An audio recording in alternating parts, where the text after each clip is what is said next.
देख भाई, 25 दिसंबर को भी सोमवार है और 1 जनवरी को भी सोमवार है। और अपने को ना तो 25 दिसंबर को चर्च में जाना है और ना ही 1 जनवरी को क्लबों में पार्टियां करने। हम महाकाल के भक्त हैं, हम मंदिर जाएंगे महाकाल का आशीर्वाद लेने। जय Bholenath friends. Hello all my YouTube friends, Facebook friends and Instagram friends, তোমাদেরকে নতুন বছরের অনেক শুভেচ্ছা।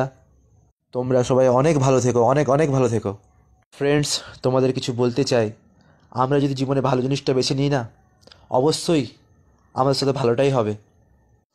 এই নতুন বছরে আরেকটা কথা বলতে চাই, জীবনে আমাদের অনেক সমস্যা বাধাবিঘ্ন আসবেই, আর এগুলোকে পার করেই আমাদের লক্ষ্যে পৌঁছতে হবে।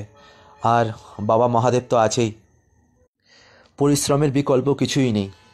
আমরা আমাদের কাজটা যদি ঠিক করে করি না, আমাদেরকে কেউ হারাতে পারবে না।